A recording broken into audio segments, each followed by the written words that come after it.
এরাও ক্লাস করে না, ফাঁকিবাজ, টিউশনি করে। আর সরকার এদের লক্ষ লক্ষ টাকা বেতন দিচ্ছে। আমি ভীষণ ভালোবাসতে পারি।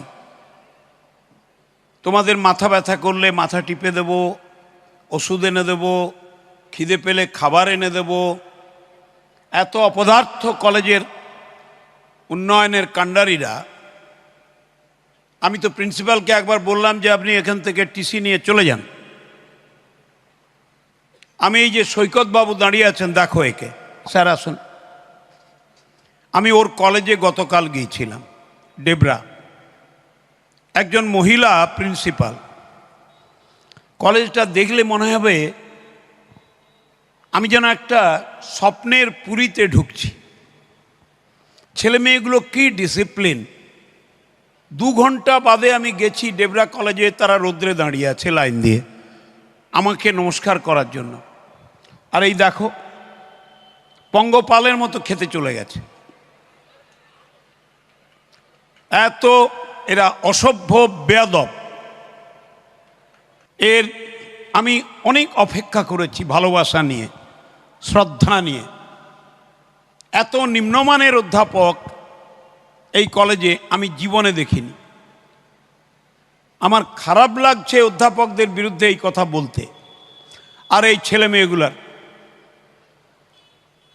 আমি যদি ক্লাসের বাইরে রাস্তায় লাফাঙ্গাকিরি করতে দেখি, আমি পুলিশ দিয়ে অ্যারেস্ট করে থানায় নিয়ে চলে যাব কালকের থেকে। সাবধান, হাসাহাসি করো না। ওই সবুজ শাড়ির মেয়েটা দাঁত বাইর করে হাসছে। কোথায় বাড়ি? দাঁড়ো, এই মেয়েটা দাঁড়া, দাঁড়া, তুই দাঁড়া। তোর বাড়ি কোথায়? সবং না নারায়ণগড় না পটাশপুর না কোথায়? এই তোর নাম কি? এদিকে তুই ভিডিও তুলতিস, তোর আয় এদিকে, এদিকে ফোনটা নিয়ে আয়, আয়, নাহলে চাপকাবো কিন্তু একদম। এদিকে তোর বাড়ি কোথায়? এদিকে বাড়ি কোথায়? এই সবাই ফোন চেক কর দেখি, ফোনটা দে। না, জুতা খুলতে হবে না, ফোন দে। বাড়ি কোথায়? লাফাঙ্গাগিরি না?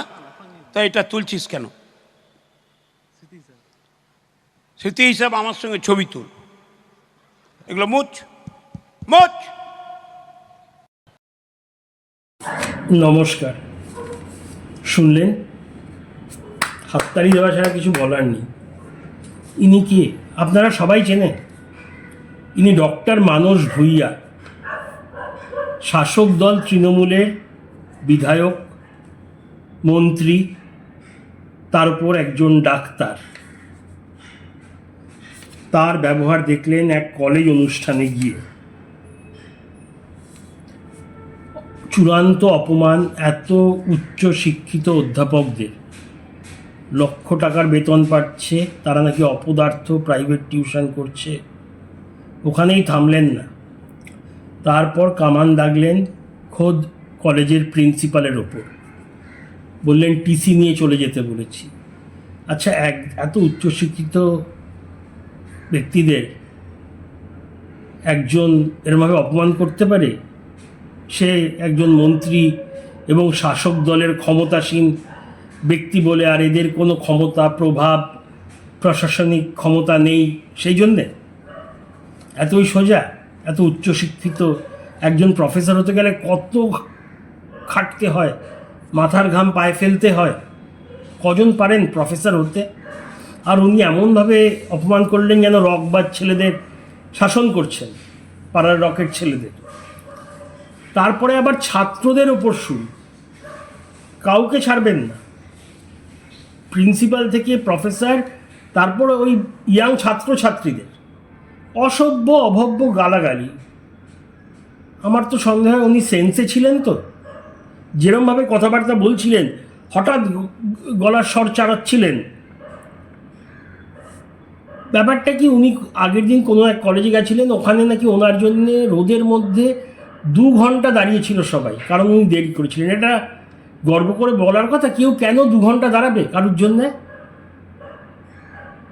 ডিসিপ্লিন নেই ওনার, যেই সময় দিয়েছেন আসতে পারেন না। এখানেও বোধহয় কিছু রকম একটা হয়েছে, বলছে সব পঙ্গপালের মতো খেতে চলে গেছে, মানে পঙ্গপালরা এক ঝাঁকে সব খায়। আরে খিদে পেলে মানুষ খেতে যাবে না? আপনার জন্য দাঁড়িয়ে থাকবে? আপনি কে? কোন হরিদাস পাল? আর এরকম উচ্চ গলায় আজে বাজে বকাবকি করছেন? কে আপনাকে অধিকারটা দিয়েছে?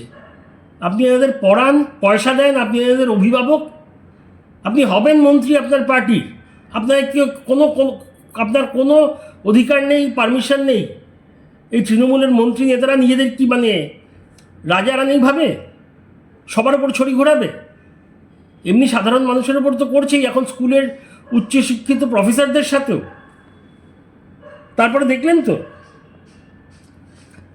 বলছে পুলিশের হুমকি, মানে কোন পর্যায়ে এর দম্ভ ক্ষমতার অধিকার! বলে আরে কলেজের ছেলেরা মস্তি করবে, মাঝে মাঝে কলেজ ফাঁকি দেবে, এটা তো হয়, অনুচিত কাজ হয়, তাই বলে পুলিশের ভয় দেখি গ্রেফতার করাবার হুমকি, মানে মামার বাড়ির আবদার!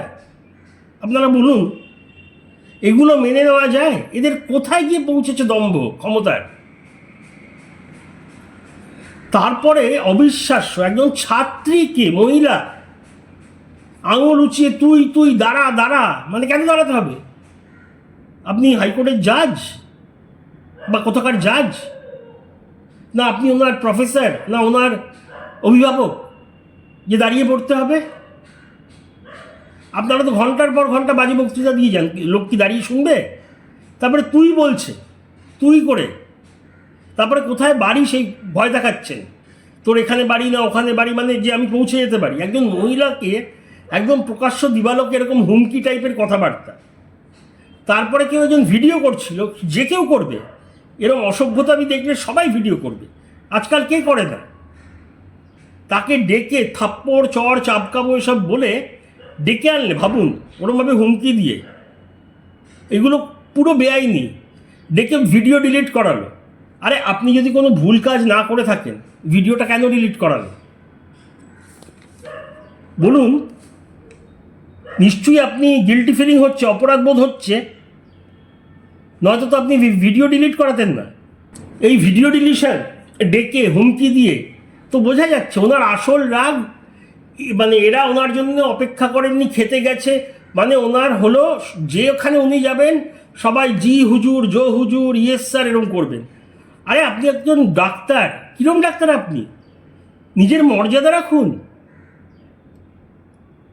আপনি এরা শিক্ষা প্রতিষ্ঠানকে অপমান করেছেন, শিক্ষকদের অপমান করেছেন, ছাত্রছাত্রীদের হুমকি দিয়েছেন, মহিলার সাথে অসভ্যতামি করেছেন। তারপরে এগুলো কেউ ভিডিও রেকর্ড করছে, আপনি ভয় পেয়ে গেছেন। আরে রেকর্ড তো হয়ে গেছে, এখন তো সবাই দেখছে। মন্ত্রী যখন অধ্যাপকদের অপমান করে না, সেটা অধ্যাপকদের অপমান হয় না, মন্ত্রী নিজের শিক্ষার, মর্যাদার, ভদ্রতার পরিচয়টা দিলেন।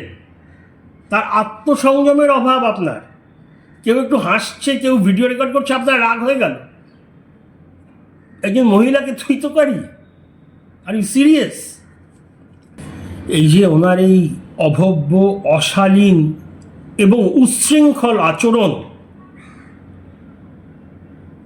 এটা স্পষ্টভাবে প্রমাণ করে ওনার কোনো আত্মসংযম নেই এবং নেতৃত্বের গুণও নেই। যদি প্রকৃত নেতা হতেন না, যতই কঠিন পরিস্থিতি হতো, যতই উস্কানি থাকতো, যদিও উস্কানি ছিল না, শুধু এক ছাত্রী হেসেছিল কারণ ওনার কি করছিল দেখেছিলেন, তাহলে নিজের আত্মসংযম রাখতেন, নিজের মর্যাদা রাখতেন এবং শান্ত থাকতেন। এছাড়া অধ্যাপকরা, শিক্ষকরা আমাদের সমাজকে গড়ে তোলে, তারা পথ দেখায়, শিক্ষা বৌদ্ধিক আলোচনার প্রতীক ওনারা। ওনাদের এত নোংরাভাবে অপমান, যেই দৃষ্টান্ত স্থাপন করলেন, এই ভিডিওটা আজ থেকে 15 বছর বড় থাকবে। যেমন উনি একবার এক জায়গায় গেছিলেন, ওনাকে বোধহয় তাড়া করেছিল, উনি দৌড়ে পালাচ্ছিলেন মাঠ দিয়ে, সেটা আজও লোকে বলে। এইবারে বোধহয় আমি যখন ভেবেছিলাম কেন এরকম একজন নেতাকে, যাকেই হোক, তারা কেন করবে, ভায়োলেন্স কেন, এখন বুঝছি ওনার আচরণ যেরকম, উনি ওখানেও নিশ্চয়ই কিছু একটা বলেছিলেন, তাও ঠিক আছে, ওখানে জনগণের মাঝে একটা আলাদা পরিস্থিতি, এখানে একটা শিক্ষা প্রতিষ্ঠান, আর যারা ধারক বাহক প্রতিষ্ঠানগুলোর তাদের আপনি অসম্মান করছেন।